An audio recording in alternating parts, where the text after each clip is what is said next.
Halaman yang ke-11 ini penting, keutamaan berpuasa dan keutamaan Ramadan. Nah, karena nanti bulannya bulan Ramadan, amalannya paling utama apa? Puasa. Nah, sekarang kita semangati dulu diri kita.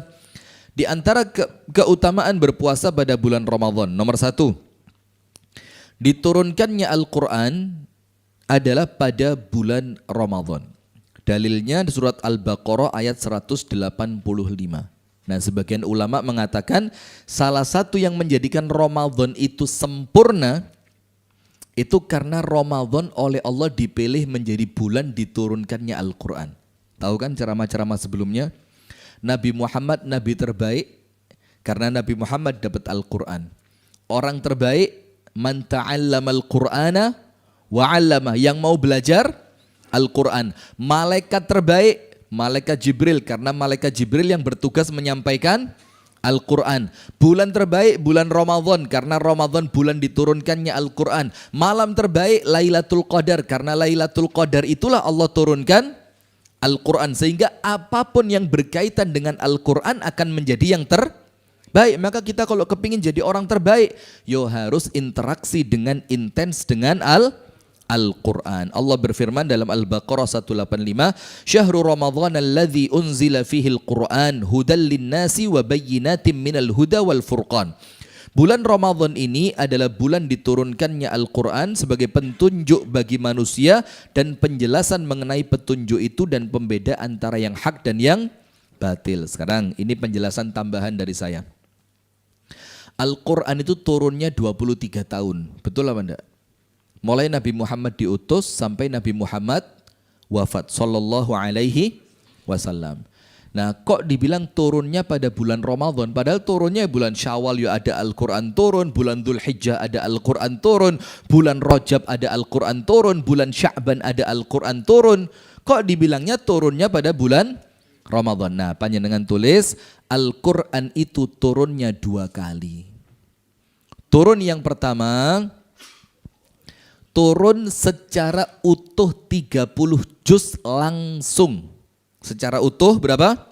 Langsung 30 juz. Min awalihi ila akhirihi. Mulai awal sampai akhir.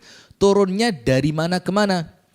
Dari Al-Lauhul Mahfuz, di tempatnya Allah Subhanahu wa taala, diturunkan ke langit dunia, namanya Baitul Izzah.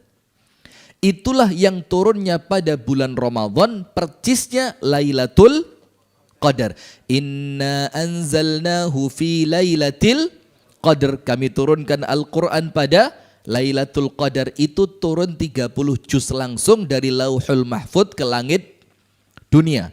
Nah, dari langit dunia turun kepada Nabi Muhammad itu juga bulan Ramadan. Yang pertama turun surat apa? Al-Alaq. Nah, Al-Alaq itu diturunkan oleh Malaikat Jibril kepada Nabi Muhammad dari langit dunia kepada Nabi Muhammad. Itulah yang sebagian ulama mengatakan 17 Ramadan. Nah, setelah turun yang pertama itu kemudian turun terus menerus berangsur-angsur sedikit demi sedikit selama 23 tahun. Berarti faham ya?